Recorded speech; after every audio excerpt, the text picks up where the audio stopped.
And we're underway with a turn one swamp into a Thoughtseize. What does Blake have? Oh, this isn't And what? wait a second, we Wait are a looking minute. at the wrong.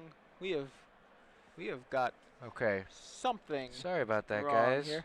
He certainly, someone named Blake Chapman played a mono black devotion list because we've got it in I front feel of us. like I'm getting trolled. Yeah. Well, let's We'll take a look figure at out what what's he's got going here. on. Yeah, let's. Looks like we've got a red-green monsters list happening here. A red-green devotion. We've got Burning Tree Emissary. We've got Domri. Looks like we've got Pelucranos and an Arbor Colossus there alongside 3 lands.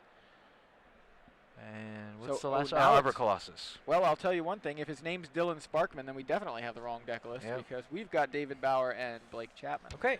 We're Well, working we on that for will you. get that fixed and figure out what's going on. In the meantime, let's stay with the action. This is clearly a Mahara-style devotion deck, Yeah, especially you the take Arbor the Domri Colossus. right there. Is a big giveaway. And yeah. The Domri goes to the graveyard. Thoughtseize making quick work. And now Dylan's up, so we know he has at least 3 lands in place or in hand. He's going to play a stomping ground, which I don't believe was in his hand. So It was at the very, very was top. It was at the top. So Okay. you might have set it aside, kind of, as some people do when you get Thoughtseized. You put the lands to the side because they're not in consideration. So a second swamp from David, and he passes back. Turn 2, Burning Tree Emissary from Dylan. Into nothing. Into nothing. It is just a bear. Yeah, he didn't have very much. He had a Pelucranos and an Arbor Colossus, so Yeah. unless he drew a 2-drop. But build up the devotion. Red, green, hybrid. So a Temple of Deceit comes down, and David scries his top card to the bottom of the library. Passes back to Dylan with no play, and looks like Burning Tree Emissary is going to bring some beats, knocking David to 16 after he took 2 damage from that Thoughtseize on turn 1. What has Dylan got for us in turn 3? He did have a Domri. He lost it to the Thoughtseize. He's got a Voyaging Satyr. An unfortunate sequence of draws there as he draws the Voyaging Satyr the turn after he plays Burning Tree Emissary. Could have gotten that into play for free and then had access to 4 mana this turn to play a Pelucranos. Yeah. And as for David, he knows Pelucranos is incoming any minute now, so he's going to have to find a way. Whip of Erebos with no creatures on the battlefield or in the graveyard for David Bauer. Not an ideal turn 4. I guess if that's all he had to do with his turn, it may as well play a whip, but it is going to have it's very low impact at this point in the game. But he most likely has some removal spells. Doesn't want to use a removal spell on either of these. I think he's setting up for a Grey Merchant of Asphodel next turn to drain for 4. So the Emissary and the Satyr come in, knock David to 13, and Pelucranos joins the party. Well, now things are going to get interesting. You see Dylan has also drawn Nykthos Shrine to Nyx along with a Voyaging Satyr, so Nykthos can make 5 green mana, and then Dylan can untap it with the Satyr and then use 2 of that mana to activate it again to get to 8 total. And he could have access to 9 with the lands he has in play. So he's going to go ahead and tap 5, play that Grey Merchant. As you mentioned, he's going to drain for 4, going to go back up to 17. And of course, the whip grants lifelink. Yeah, lifelink, so you can't just get in there with your smaller guys. Pelucranos, of course, can get in there. Could also fight or pseudo-fight with the monstrous trigger. Can generate enough mana, I believe, now to do X equals 4, green XX. I need 9 mana. Yeah, should be enough. Yeah, 1, 2, 3, 4, 5. Yeah, he can get 5 off of the Nykthos. Am I? Yeah, he's got green there, and a single green. 5. Here we go. Looks like that's what he's doing. 5. Adds it up. Use the Satyr.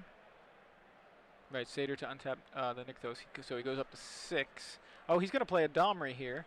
So he could fight that way. Right, there's a way to fight. So Domri comes in. He has 3 floating still. He does fight away the Grey Merchant with the Domri. 3 green floating, so he can still untap And then tap it again, have 1 floating, and now he gets Right. an extra mana off the Domri. So 6, he can go up to 7 mana. Yeah, what and does he play the got Arbor to Colossus. Yeah. So he untaps the Nykthos and taps his Stomping Ground, so he should have 4 floating. Does that sound right? I end up with he can have 6 total mana if he taps the Nykthos again. Right. If he has 4 that would wait. If he has 4 floating, he would tap the Nykthos, and he would have 2 floating plus whatever Nykthos gives him, which is 1, 2, 3, 4, 5, 6. So yeah, maybe I'm off there. Either way, it was enough for a Garrick Caller of Beasts, or Beats by Garrick. If you watched this week's The Magic Show, you will have seen that reference. And Garrick is going to bring some friends. Okay, let's see what the friends are. Just a Burning Tree Garrick Emissary. just brings a Burning Tree Emissary. Not there you impressive. see. So 6 mana Planeswalker comes into play with 4 loyalty, +1 to reveal the top 5 cards of your library, and you get all of the creatures. In this case, all of the creatures was just a Burning Tree Emissary.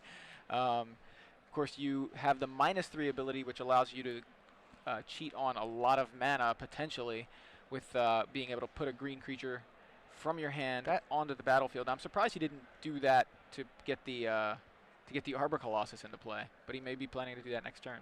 The Burning Tree Emissary is still enough, though, because it provides 2 devotion. Yeah, the it's devotion free, is huge. and then you get the 2 devotion on Nykthos, Voyaging Satyr. That should be enough mana here that Polukranos is basically lethal. And you cannot really put a blocker into play, because Polukranos, when he makes it monstrous, is going to kill that blocker. So now David Bauer, all of a sudden, yeah, look at that. Ugh. Yeah, you can see the expression on his face is pretty much exactly the situation, sour the predicament he's in. So, you know, a lot of creatures on the other side of the board, 2 Planeswalkers to deal with, and he does not have a lot of time to find answers. Now, we haven't had a good look at David's hand. He has to have a removal spell by now. Yeah, you'd think he's but cast maybe it's only a Devour Flesh, which is pretty somewhat awkward. Useless. Yeah. How many Devour Fleshes? 3 main. Yeah, they've been going up to 3 in the main deck. Most of these mono black He's devotions. Got 4 Heroes Downfall and 3 Ultimate Price, none of which we've seen yet. Okay, David Bauer facing down Polukranos, Looks Voyaging like Satyr, and Burning Tree Emissary. Swamp, and I'm not sure what the mystery card is. Read that card. It's going to kill you. Yeah, it doesn't have hexproof. Next turn. If you've got removal, and it's a Hero's Downfall, so I think that it's a Hero's Downfall. So that's the question here. Geez, do I kill Garrick? Do I kill Domri? Do I kill Polukranos? What do I kill? Okay, so whips out the Gray Merchant. So that's going to gain him 4. Is that going to be enough? Yeah, I don't know that that's enough. It's going to drain Dylan. It's going to put David up to 16. He can attack. Oh yeah, he should attack, considering he's going to lose that guy anyway. He can't hold him back to block. Attack the Domri. Take out Domri. Attack you? Okay. Yeah, I like attacking Domri there as well. The lifelink still happens. Yeah. Either way, so I guess David he should be attacked up Dylan. To 18. Yeah, I think he attacked Dylan, considering neither of the Planeswalkers took any damage. So yeah, David up to 18. And tap down too low for heroes to cast Hero's Downfall. I think it's just pour all mana into Polukranos, and I think he can make enough. And this time, Garrick brings all the beats, 4 creatures out of the top 5 cards. 2 Voyaging Satyrs. I believe there was an additional Polukranos and a Sylvan Caryatid, if I saw that correctly.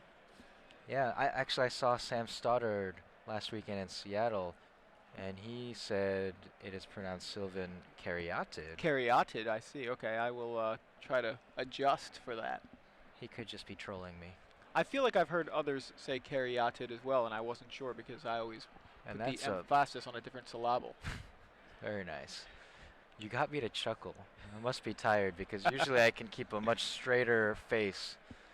So Dylan's going to go ahead and add a bunch of dudes to the board. He's got a 2nd copy of Burning Tree Emissary into a 2nd copy of Voyaging Satyr, and he's going to swing with Pelucranos and Burning Tree Emissary. I'm just And going to Dylan assume that just this gonna- is enough mana Yeah. and hope that Dylan Dylan's just tells us, or adding- tells David, and David scoops.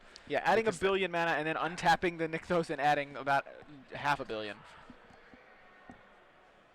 The Nykthos taps for 11, That's insane. and then you untap it, and then use 2 of it, so you have 9, and then you have 11 again, so 20, so you have green. Yeah. So did he not just enough. attack? Yeah, he just attacked for 16. It looks like. Right, we've got. Yeah, the Burning Tree Emissary should have David now at 2, in concert with that Pelucranos. Okay, I guess the Gray Merchant was enough. I just didn't want to do all that counting. I Yeah, guess there's a lot of. David probably did, and he did it much faster than I would have. Yeah, while we were looking at him making faces, he was actually doing the math. So, Gray Merchant of Asphodel, number 2 for David, and that's just going to drain for 4. Now, this time, I don't think it's going to put him out of range. He will be able to chump block. No, but the Domri's going to fight. Yeah. Yes, he If really should have attacked. Yeah, he could have dealt with that Domri last turn. That 2 damage. Now, Dylan is currently at 6. He would have been at 8. He's not going to cloud shift the Gray Merchant here, I hope. If he had...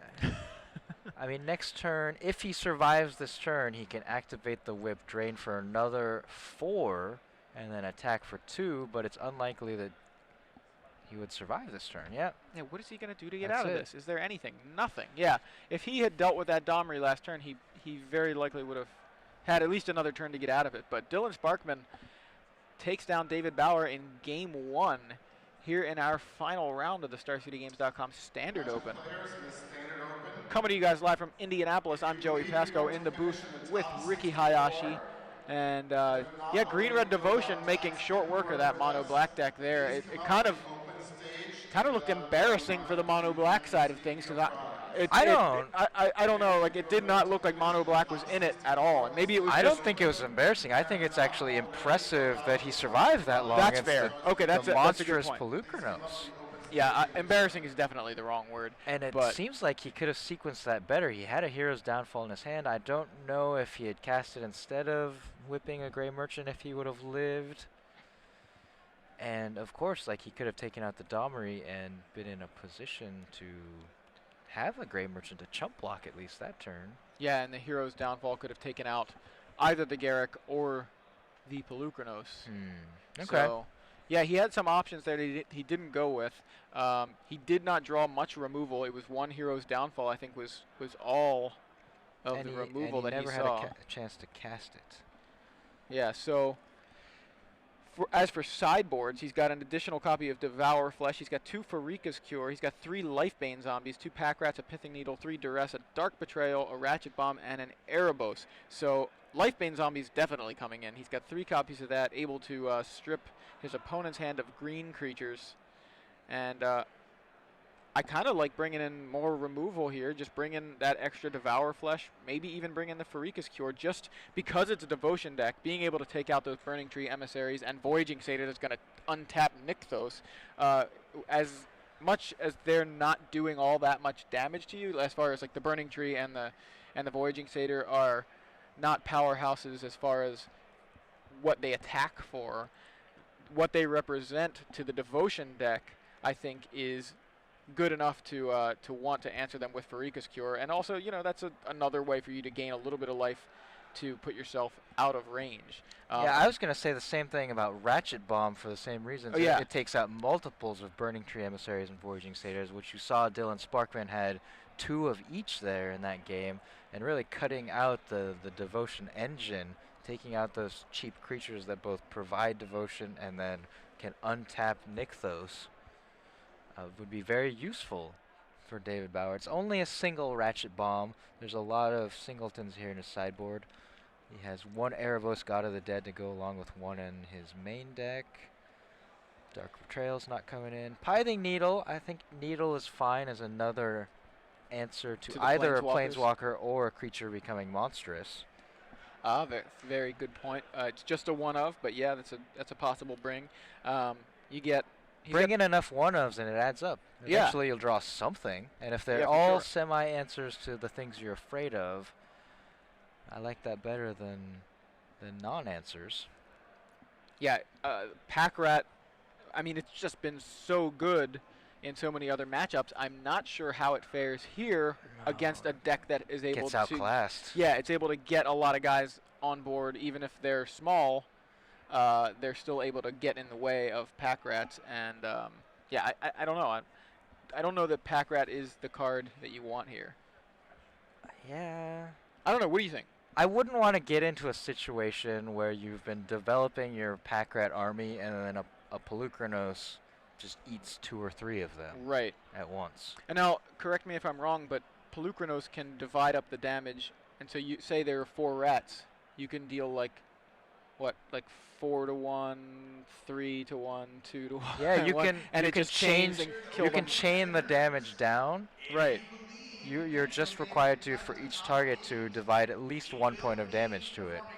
So yeah, that's certainly a situation where if David Bauer had 3 rats, he could deal 3, 2, and 1, Yeah. and they would die kind of in sequence as the others Right. Even though reduce they're the power. right, they're all 3 toughness. 3s, but the 3 dies, making them 2 2s, which makes the one with 2 damage on it die, which makes the one with 1 damage on it now die because it becomes a 1/1. So it's kind of an interesting little interaction there.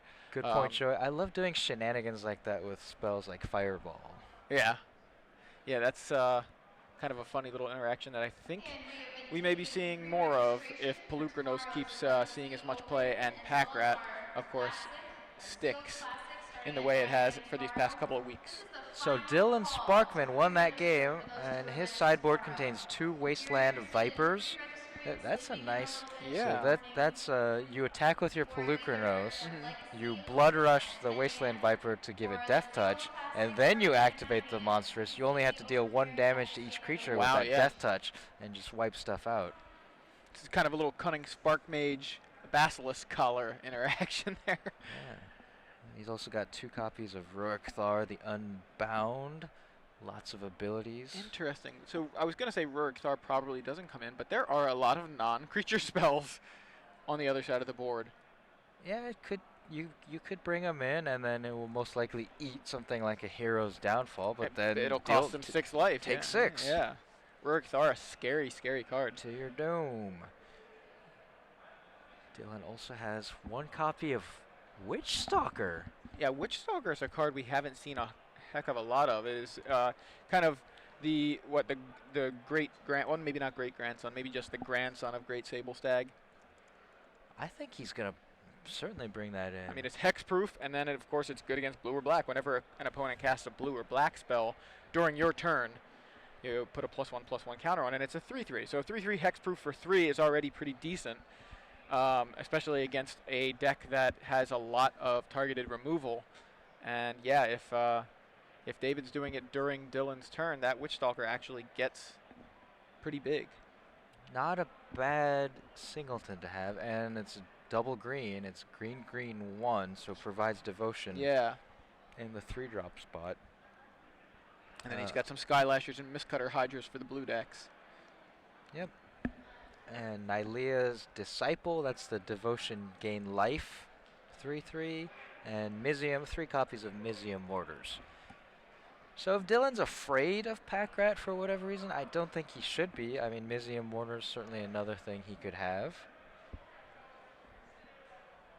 And looks like Dylan has kept his 7, I believe, and David mulliganing here to 6. Okay, both of these players 8 and 1 in this 10-round Standard Open. Win and in, lose and maybe maybe we'll see. sneak in. Maybe, but I don't know. 8-2 doesn't seem completely off base to make it in. Probably not those. A 699 player Standard Open, and the cut to the 11th round is somewhere right around there, somewhere in the 700s. So I think you need a better record than X and 2 to make top 8 of this one, but we'll find out. Dylan Sparkman up a game to make that top 8. And now David Bauer evaluating a 6-card hand. There He you doesn't go. look happy. Could be bluffing. Yeah, I was gonna use the word showboating. Not exactly showboating for the camera, but maybe for his opponent. He's going to To keep trick him into thinking that the hand is subpar. Thoughtseize. And Thoughtseize shows us Satyr? Yeah, 3 copies of Voyaging Satyr, an Elvish Mystic, and 3 lands, 2 Stomping Grounds, and a Forest. That is an interesting keep. Now, obviously, you have the turn 1 Mystic, the turn 2 Voyaging Satyr. It's an explosive hand, but what does it explode into? He's going to need some help from the top of his deck to actually make this at all threatening. Those are actually Temple of Abandons, the red. Oh, I'm sorry. You're right. Land. They are not Stomping Grounds. They are Temple of Abandons. Yep. So he's going to take the turn 1 Mystic. Yeah, take the Mystic. Make sure to remove Dylan's turn 1 play. But now that locks him into being able to use a Temple of Abandon on turn 1 to scry, basically for free. And there he goes. He's got 3 Voyaging Satyrs.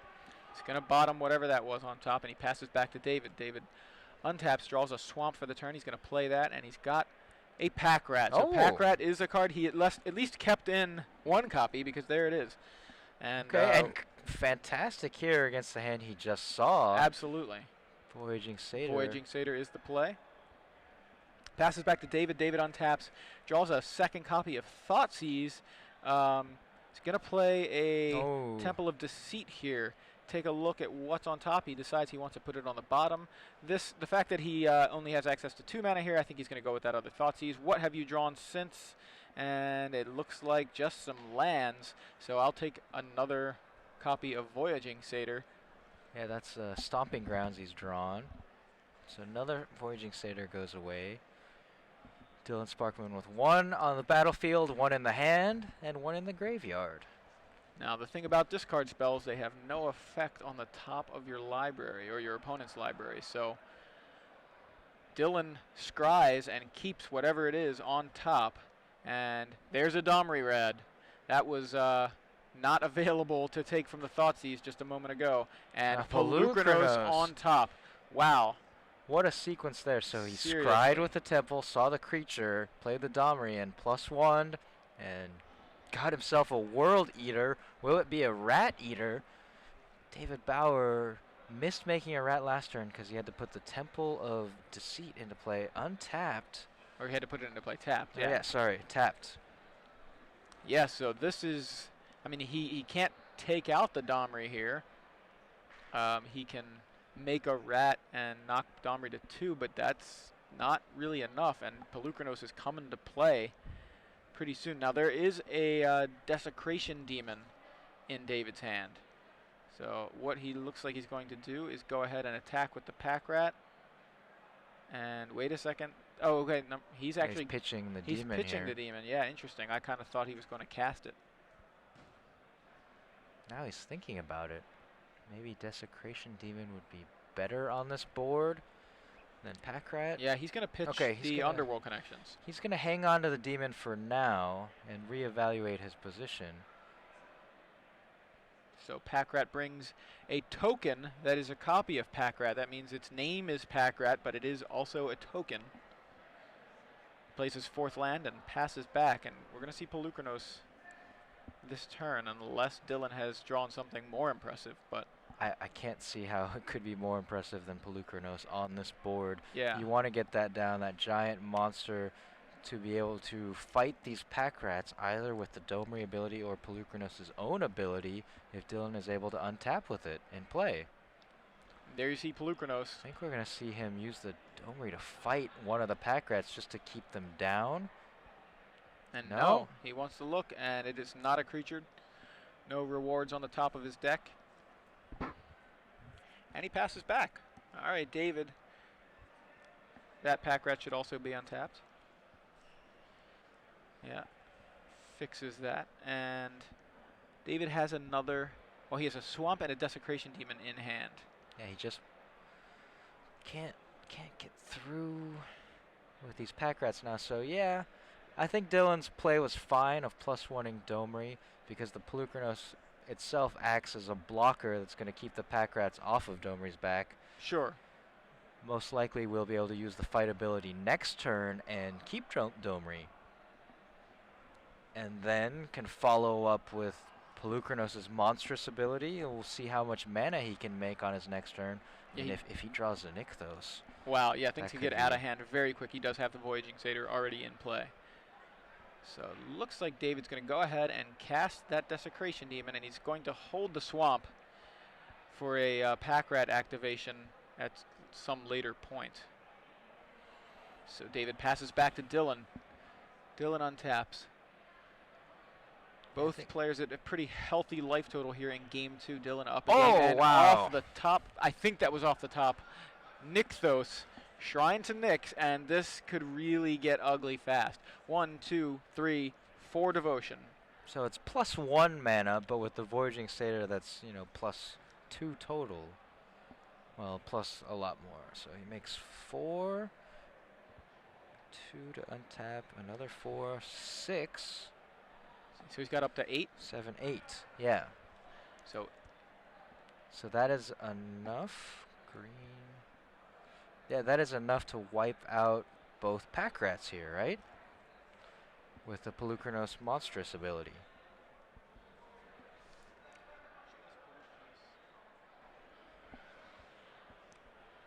So he gets to 8 total. Yeah, and then green +3 for each X. Deals 2 to one and 1 to the other. No?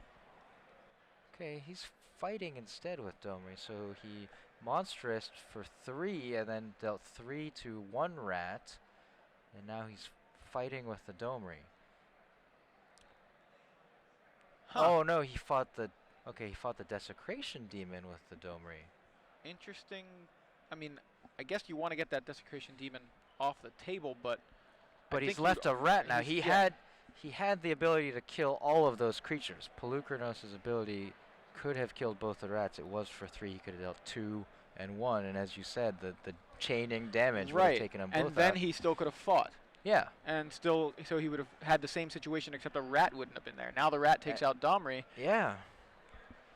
And David catches a break here after his opponent is able to really chain together a series of excellent draws with Domri into Pelucranos into Nykthos. David down a game here to Dylan's green-red devotion deck and may be able to claw his way back in. There is a second copy of Domri, of course, resolves against the mono black deck. This is just continuously off the top too. It's been the last few turns. Seems that way, yeah. So Domri finds Sylvan Caryatid. Gonna cast that. I'm confused about what he's doing. So he casts Domri. He's got right now 5 lands tapped. So. Yeah, not quite sure what's happening with the mana there. It seems fine. Like this was all he was gonna cast anyway, right? I believe so. And attacks for 1. It's just gonna make a rat and eat your Voyaging Satyr. So Dylan Sparkman here making a series of small errors. Yeah, a series of unfortunate events. And David possibly be able to get back into this. Now I believe, what was the draw there? Looks like a Lifebane zombie, but I can't imagine David doesn't want that on the table. So now the Pack Rats are going to go after Domri Raid. The Sylvan Caryatid is going to block 1. And we'll see, he's going to activate the Pack Rat to make them 3/3. So the Caryatid dies. Domri takes 3, goes down to 1. Cannot fight, even if Dylan finds some kind of monster. And likely loses the Domri next turn.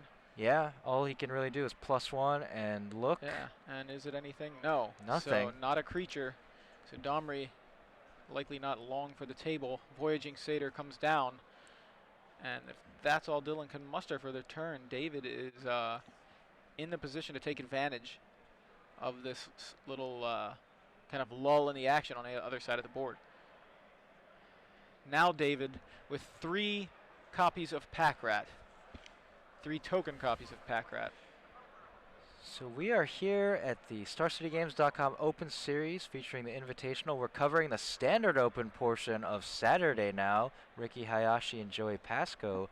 You can join the conversation on Twitter at hashtag SCGINDY, and we would certainly appreciate hearing from you guys to make sure that we were correct in our assertion with the earlier game states that Dylan Sparkman could have taken out all of the pack rats with the Pelucranos monstrous trigger fighting them. Yeah, they were just 2/2s. I believe that's what should have happened, or could have happened. So, is David ignoring Domri?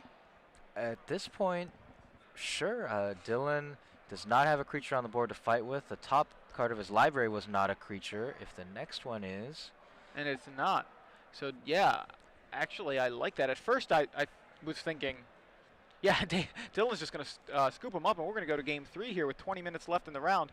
look yeah, at that. At first, my inclination is, hey, deal with Domri, But yeah, knowing that the top card of his library was not a creature, because Dylan couldn't draw it off Domri, David felt pretty safe to ignore it, at least for another turn. Says, all right, put your Domri up to 3. I can And the easily pack rats kill are it. big enough. They're 4/4s at that point. Just deal some damage. Next turn they're 5/5s. Yeah. Dylan should be dead. He could really only find one more creature on the top of his library with the Domri +1, and that's not going to be enough. Yeah, so I take it back. I think Pack Rat excellent in this match. I think I need to take it back. I think you were advocating for pack rat, at least to some degree, and I kind of took you off that path. It dominated that game. It won it for David Bauer. I was wrong.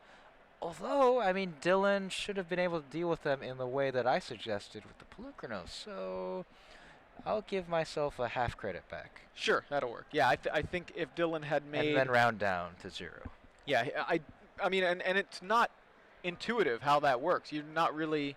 you're thinking you're looking at 2 2/2s, and I can do 3. Actually, he couldn't make the X equal 4, right? Because he only had 8 mana available. So he couldn't monstrous for 4. So he it's could only green monstrous plus for 3. X3. Right, so he could monstrous for 3. So he looks across the table and he sees 2 2/2s, and he thinks, I guess I just do 3 to one of the rats in case... I don't know if David even had mana untapped at the time. I don't think he did, but, I guess he... he looks across the table, sees 2 2/2s, and goes, well, I can only kill one of them, so I'll do 3 to one of them. It makes sense, and you'll like this. Andrew Q's Twitter handle is at Affinity for Green, Joey. The number 4, Affinity for Green. So your brother of a different guild, perhaps? Brother Simic from brother. Another color? Is that Yeah. And he says, from what I've seen, you guys were right. I think Dylan just messed up. And we're not saying this to, pile on to Dylan.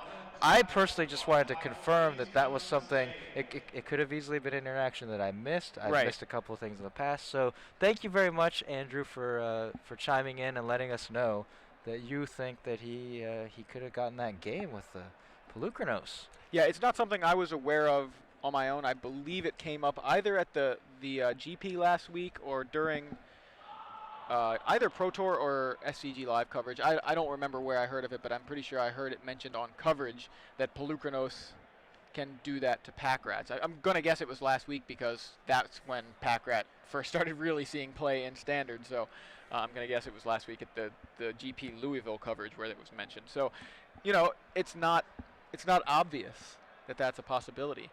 And, it's going to come up more and more. All you guys watching now know that if you've got a Pelucranos and your opponent's got Pack Rats, split up the damage a bit. You can chain them down because they do shrink as soon as you kill one of them. It's the other one shrinks.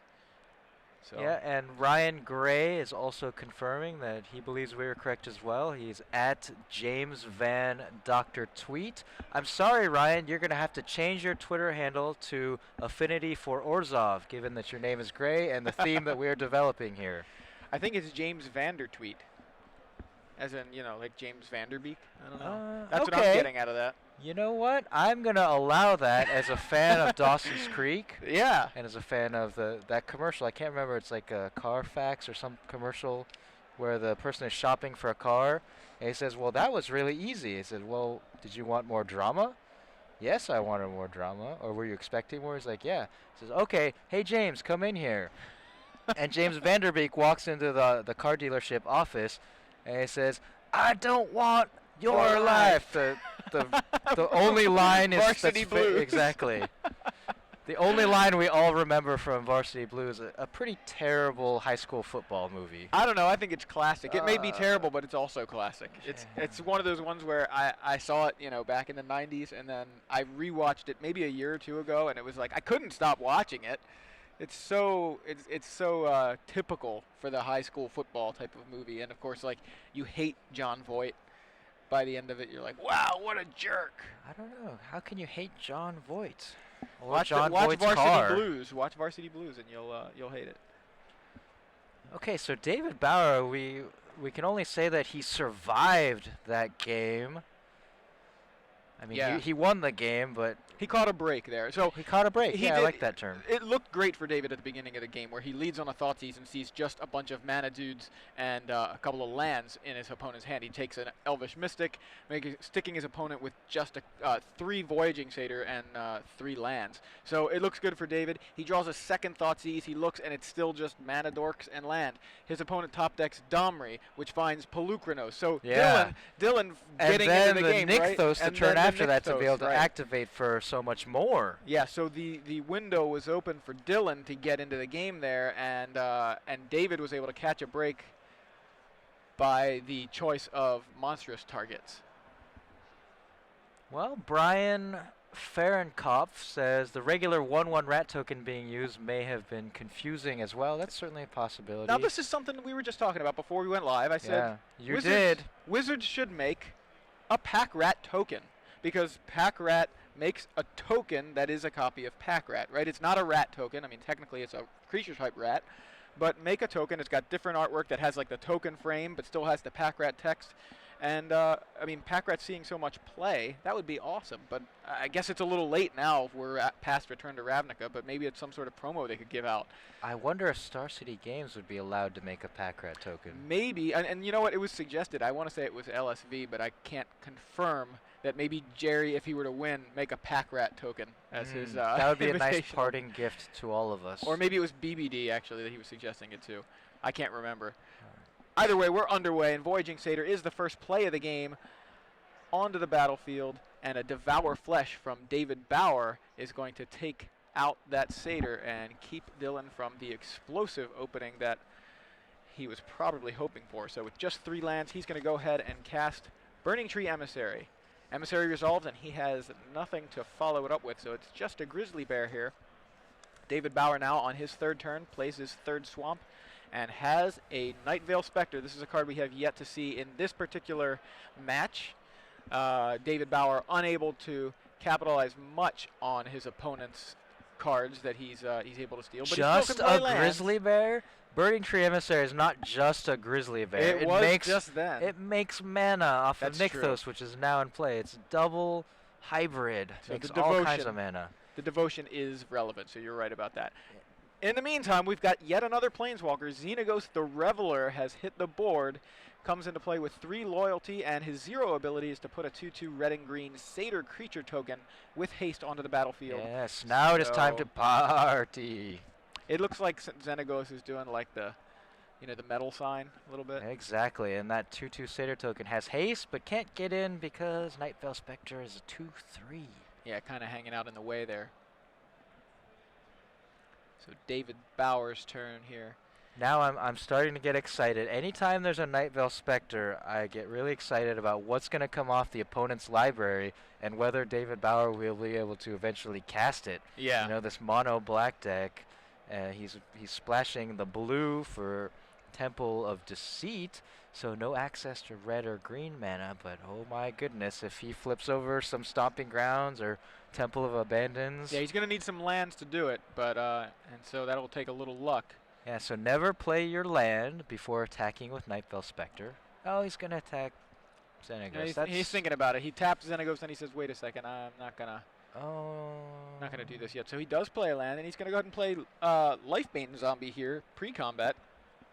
Okay, so he's staying back on defense then with the Nightveil Spectre. Caleb Ooh, Shieldfine yeah. towards the open stage. Polis. Caleb Shieldfine Polis Crusher, take that. Discard that, please. Another monstrous creature. And keeps Garrick Caller of Beasts. So there you see Polish Crusher. That's a big foot that's about to step on you. Yeah. Every person who ever looks at this card is about to get stepped on. Kind of reminiscent of Shivan Dragon, the original. Yeah, very potent against cards like, say, Underworld Connections.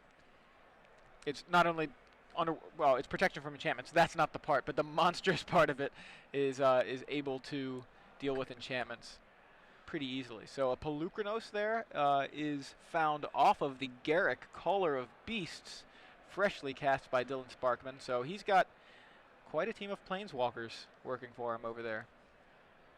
Yeah, Xenagos and Garrick working together. And Dylan's going to attack here with the Satyr and the Burning Tree Emissary. Devotion right now appears to be 1, 2, 3, 4, 5 green pips. And he attacks with both because flying and intimidate, he cannot block either of these creatures. So Planeswalker's at the mercy of David Bauer's team. He just has to decide what he wants to do. Yeah, does he take out Garrick here? He can only kill one or the other. Yeah. What he can do is take out Xenagos with the Lifebane Zombie, hit Dylan with the Nightveil Spectre, but I think he's going for Garrick. Looks like Garrick is gone. That's really the biggest threat, especially after we saw the Pelucranos revealed. We would love for you to submit your deck to the standard open stage. And Please we've got a pack rat. Yeah, I'm a believer now, not only in the power of pack rat in this matchup, but in your theory that we need to have pack rat tokens specially made. And Brandon Mays on Twitter says, Desecration Demon and pack rat used to be bulk rares, and now roll a tier 1 list. Love it. Not only that, Brandon. We need the following It's Brandon. I'm sorry, I probably said Brandon there. open stage. So is Nightveil Spectre. That used to be a bulk rare. Another bulk rare that has emerged from the bulk bin to the top tables. And Pelucranos now on the table. Dylan Sparkman is presenting threat after threat. And a Domri to follow it up, replacing the Garrick. Not quite the same as Garrick, but still a threat unto himself. You made fun of Burning Tree Emissary, just a Grizzly Bear, but look at how much mana it is creating thanks to Nykthos, or Nykthos is creating thanks to the Emissary. And now Domi Raid looks... What are we... So he activated Domri's +1. And now we are pausing the action here to confirm something or another. Yeah, and he looks and does not find a creature. It's not a creature. I think maybe they were asking about Xenagos, because Xenagos was at 2 loyalty and is now at 3, so he activated the ability that generates mana. It is not a mana ability. Planeswalker loyalty abilities are not eligible to be mana abilities because you have to activate it as a sorcery. Interesting. So I'm wondering, is David holding maybe a Hero's Downfall? It's been pointed out by a couple people on Twitter that he had access to Mutavault last turn as well. That could have been could have attacked the Xenagos and killed it. So he could have taken out both Planeswalker. Yeah, the Mutavault was kind of piled in with the lands. And was it not summoning sick? I don't think it must people not are telling have, us. a couple people mentioned it. So Thank you very much, guys. Yeah, and it looks like it is a Desecration Demon being pitched to the pack rat to make a second copy. The thing is, Xenagos is not a huge threat on its own. Yes, it can make a lot of mana potentially, but I think David wanted to protect his pack rat right there. The ability to make another one. Yeah, so right now he's got 2 evasive creatures that can't be blocked, as he had last turn. But those Planeswalkers have a little too much loyalty. He can kill the Xenagos with the Lifebane Zombie if he wants. He can take the Nightveil Spectre and the Lifebane Zombie at Domri if he wants to take that out. Yeah, trying to figure this out here. So the Domri raid is at 4 loyalty. You want to either kill it or knock it down to 1 so that you cannot activate the fight ability. And it looks like actually David Bauer has found an ultimate price. He's going to take out that Pelucranos right now before it can even have the opportunity to become monstrous, before Dylan has access to all that mana that's going to make it monstrous. And the fight ability not looking so threatening on the Domri at this point without a fatty on the board to fight with. He's still trying to figure out if he can take out both planeswalkers. I don't think it's possible, even if he activates the Mutavault. Yeah, the Mutavault just trades with a Satyr probably. Yeah, because well, it would trade. If it trades, a Pack Rat would get through and deal 3 damage. So he could send the 2 evasive guys at Domri Raid and all of his rats, including the Mutavault at Xenagos. Yeah, actually, yeah, I apologize. The rats would be 3/3, and the Mutavault would add to that total. So you're right. So he's not gonna attack with the Mutavault, perhaps hoping that Dylan will miss the interaction. Well, he could make Yeah, a he rat. can still make a rat, yeah. He can make a rat, or he can make the Mutavault into a rat. Yeah. Activate the Mutavault to pump the rats. This looks like a double block on one of the rats. So Dylan gonna let his Xenagos die. It looks like the rats are attacking Xenagos and the evasive guys are attacking Domri. So another rat added to the board. David Bauer activating his pack rat ability, discarding a Temple of Deceit. So right now there appear to be just 3 rats. Mutavault not active right now. The blockers are ordered so that Burning Tree Emissary takes the damage from the rat. Yeah, most definitely, to deny the devotion. And so that leaves Dylan Sparkman with a Satyr. Wow. Wow. Okay, so Night Veil Spectre just stole a Nykthos off the top of Dylan Sparkman's library. That's the one land you really want to hit. Yeah. Now he can do everything. Although running out of cards because he's been making rats. Well, yeah, but it's a pretty good land to hit. You can play it, and you can use it. So Power9 Collectibles asks on Twitter, he is at Power9CO, where can we find deck lists of these guys? We will have the top 16 deck lists from the Standard Open posted on StarCityGames.com very shortly after the Swiss rounds conclude. Once we know who the top 16 are, one of these gentlemen certainly will be among them. And Domri ticks up for Dylan. I didn't quite see if he found anything. He passes back to David. David now swinging in with everything besides the Mutavault. He's got the Night Veil Spectre attacking. He's got 2 rats, both 2/2 at this point, and a Lifebane zombie that can't be blocked. And all the mana in the world. How much does he have? 7 right now he can make off Nykthos. And you could even make a rat before that to make it 8 if you wanted. 5, 6, 7, yes. But then, like I said, he's running out of cards. And he's got an ultimate price and a swamp. So he's going to use the 7 to kill. He's going to make 2 rats. Yeah, he's just not even going to use the ultimate price. He's going to use it to make a rat. Yeah, sure. He's not going to hold the ultimate price to use later is my point. And he's going to go ahead and looks like, guessing he just activated Mutavault to make another rat, and that's why it's off to the side. Yeah. And 1, 2, 3, 5 4, 5 5 rats. And when the dust settles, steals a Garrick. Can't cast it. Yeah, Garrick off the top. Can't cast it at the moment, but he could cast it next turn off of Nykthos. Well, no, he needs green. And that's it, yeah. Pack Rats dominating. I was wrong about Pack Rats. Wow. You were right. And David was right to keep them in. They dominated both those games that he won to take this match 2-1 over Dylan Sparkman.